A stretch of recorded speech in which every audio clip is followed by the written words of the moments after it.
Hey everybody, welcome back to Floyd's Records. I'm the host, Floyd Sampson, as always. And today we're going to be reviewing Coco Moon by Owl City. This is the new album that he just released back in March 24th.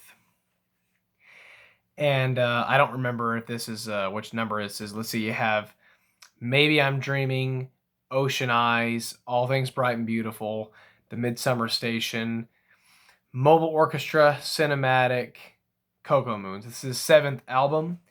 And before I really get into the track by track kind of detailed review of this thing, I'm going to say that I believe this might be his best work since Ocean Eyes. I know a lot of fans really love All Things Bright and Beautiful, and I do too. That's like a 9 out of 10 album for me. But I think this is better than All Things Bright and Beautiful. Production-wise, lyric-wise, musically, it's phenomenal. It's an amazing album, and I'm so glad that Owl City is back. I've been a big fan since, like a lot of you guys, I've been a big fan since 2009 when I was 14 years old and saw it for the first time. Or I'm sorry, heard it for the first time. Anyway, so I'm gonna go track by track on this album and kind of go into why I love pretty much each song, and then I'm going to give it a rating out of the 11 tracks. But before I do that, I guess let me talk just a little bit more. This album is 11 tracks. It's 55 minutes. It's one of his longer albums. It's not as long as Cinematic because, of course, Cinematic was more tracks, and there's the 15 standard tracks and the 3 alternate ones. And I'm not going to talk about Cinematic too much, but I'm going to try to stick on this album, or stay on this album, I should say. And I've seen some people that have really ripped this album apart. I've seen some reviews on YouTube of people saying that it's trash and it sucks and it's one of the worst things he's done. I watched a review of one guy who said that he needs to give it up, and I'm like, wow, like I've seen some horrible stuff, and I'm thinking, if you're a real Owl City fan, you love this album. If you don't, you're not.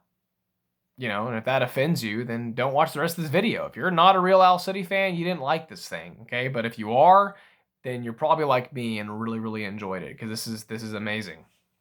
And it's been a long time. Cinematic came out in 2018, and that album was kind of a slow burn for me. It took a while to really appreciate that record, but over time I developed appreciation for it. This time, this album just blew me away, pretty much from start to finish. Let's go track by track real quick.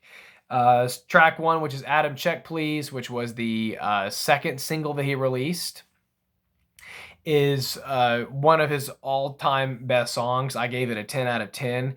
The harmony vocals are amazing, especially at the end. The keyboard solo is just awesome. It's cool. It's a biographical story from his life, and I love how it opens up the album with this very optimistic note, because there's some sad songs, so 10 out of 10. Under the Circus Lights is different, but it's still good. It's growing on me the more I listen to it. I love this circus. Like, Owl City has a circus song now. Put him up there with the Beatles, right? It's got a very Sergeant Pepper feel to it for me, because of first off, the circus stuff reminds me of, Being for the Benefit of Mr. Kite. This is like Being for the Benefit of Mr. Kite, but on a more happy note, right? On that other side of the coin, where, Mr. Kite is kind of a dark and gloomy circus song. This is a happy, fun circus song. The bridge is really cool. I love the audience that comes in, and I like how, Adam's like, ladies and gentlemen, and whatever else he says. I love it the more I listen to it. 7 out of 10. Track 3 is Kelly Time. This one might be my favorite track from the album, if not for Vitamin C. The Kelly Time is the most, I think Kelly Time is the most singable album. It's great to sing. Like, it's fun just to be in my truck and I'm driving to it, and I keep, when he says, who knows what the tide will bring, it's or who knows what the tide can bring. It's so catchy. And I when I first heard it, I remember thinking it was, well, a little bit too long, and now I'm like, that's my favorite one. When he says I'm sorry at the end, it's like breathtaking. It's so beautiful. A beautiful build up to that too. So 10 out of 10, wonderful song. Track 4 is Field Notes. I like to compare this song to The Wild by Mumford and Sons, but better, because that song from Delta kind of has this build to this cinematic, orchestrated end, and Field Notes does something similar. I kind of wrote down my notes here that it was kind of proggy pop, and it's got a really cool solo. And there's definitely some progressive stuff on here, like I feel like Owl City is one album away from writing a progressive rock album. Like, I wouldn't be surprised if his next album, if he does another one, has like 8 to 10 minute long songs. I'm like, bring it on. When Mobile Orchestra came out in 2015, I was like begging. I hadn't heard the album yet, but I was thinking, come on, Adam, do some crazy solos. Just go crazy on the keyboard, man. Like, you're a musical genius. I want to hear some of this stuff. And with Mobile Orchestra, I was like, what is this? And it was cinematic. I was like, okay, I guess it's better. And with this album, I'm like, that's what I wanted to hear in 2015. And it's taken him some time, but he's only gotten better since he started. And now that he's, of course, independent on the Sky Harbor Records thing, he's the best he's ever sounded, I think. So, field notes, and I love the biblical imagery. I saw a review where one guy talked about this song going nowhere and talked about the ending, and I think he believed that it ended when Adam says field, and I'm assuming that the guy who listened to it didn't know that there's like a string section that comes in, and then there's this cool keyboard solo on top of it. Because I'm like, wow, it's like two songs in one. So I gave that one an 8 out of 10. Track 5 is Sons of Thunder, and this song is just freaking awesome. It's kind of goes back to like dementia days for me. This more rock, and I wish Owl City would just release a rock album, because I'm pretty sure the drums in this song are actually him playing the drums. I don't know 100%, so don't kill me if I got that fact wrong, or whatever, blast me in the comments, whatever, it doesn't really matter to me. But the drumming sounds really, really awesome. And the girls' vocus, the girls' vocals, what the heck? The girls' vocals are growing on me. When I first heard it, when she says "in the twinkling of an eye," I'm like, I'd kind of rather just hear Adam on the vocals, but whatever. It's almost perfect. 9 out of 10. A perfect rocker almost. Track 6 is The Tornado, and a lot of people have been talking about this one because wow, and I called this one also progressive synth rock. It's Adam Young, but with a screamo bridge, and I mean, not real screamo, right? But it's the closest you're gonna get to screamo with Owl City, and he does it really well. And I can't tell if there's an effect on his voice or not, but it sounds to me like he practiced getting his voice that gravelly for that bridge. And wow, it's super cinematic, and it's kind of something that you would never expect from Owl City. And like I said, a lot of people are talking about it because there's like reaction videos I've seen on YouTube, or I've seen the thumbnails of, and it's like, wow, yeah, that's the Tornado is really, really impressive. I gave that one a 9 out of 10 as well. So track 7 is Vitamin C. This one might be my second favorite song next to Kelly Time. Of course, I love the singles. I'm a fan. He releases the singles for a reason, right? Those are the good ones. I mean, they're all good.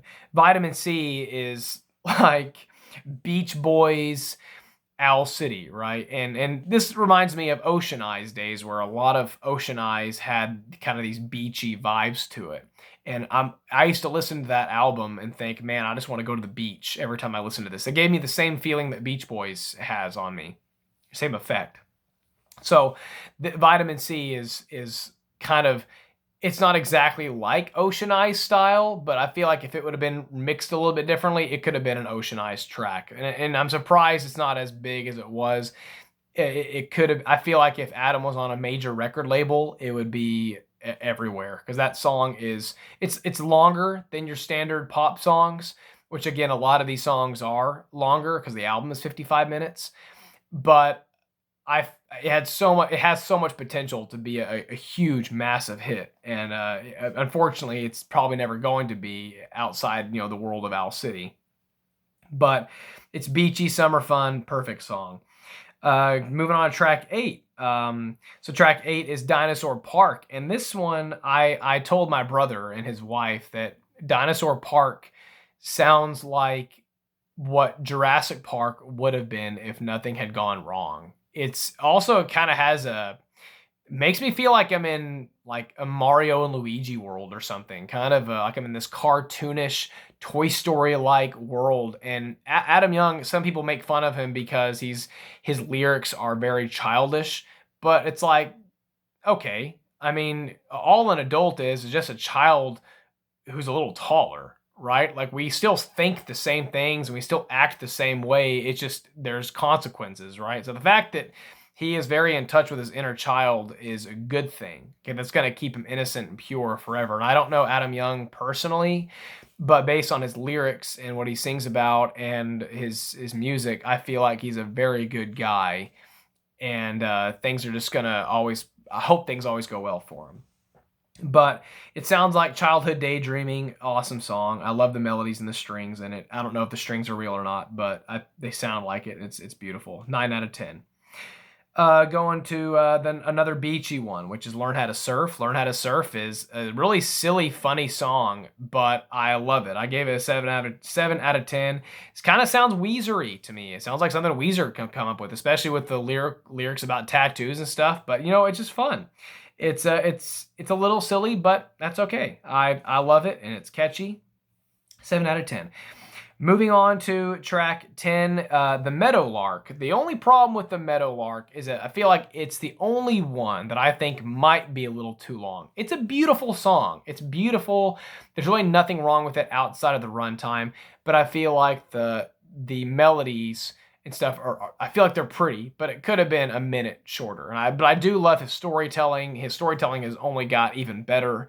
I mean, he's got songs about dads committing suicide, and now he's got songs about two soldiers who are afraid to shoot at each other. So I gave that one a 6 out of 10. I'm sorry if anybody has this as their favorite song and I just offended you, but maybe it'll grow on me and become 10 out of 10 5 years from now. Last song, My Muse, written for his wife, which I don't know. I don't have any social media or anything, so I don't know much about that. So for being an Owl City fan, I don't have a whole lot of information on this. I'm sorry, but I'm not here to gossip. I'm here to say, wow, it's an incredible song. It's kind of like all of his daydreaming about romance and stuff kind of came to fruition with this song about he met the girl of his dreams, and it's just absolutely beautiful. 8 out of 10. And I know I use that word a lot, beautiful, but the whole album is. So out of 100, I gave this album an 85, and it's beautiful, it's magical. Adam, if you ever watch this, I think your music is fantastic, and you are changing people's hearts all over the world. And I know you know that already, but just wanted to say it again. I think the album cover is probably also one of the best that he's come up with, and I don't know who painted it. I think it's inside here or whatever. And there's kind of he does the singles inside, and the disc itself is actually that goes here. It's actually the album or the artwork to Kelly Time. But yeah, this album is 85 out of 100. It's one of the best albums I've ever heard in my life. I've had it in my truck on repeat just every single day since it's come out. And just Adam, congratulations on putting this album together. I'm supposed to go see you in concert on October 10th, I think, in Dallas, because I'm from Texas. Anyway, just perfect stuff. It's one of the best albums I've ever heard, and it's one of the best albums I've heard this year and probably will hear this year. I really don't have enough good things to say about it. And anybody out there who is hating this album, all I can say is I pray for you and hope you get better ears in the future.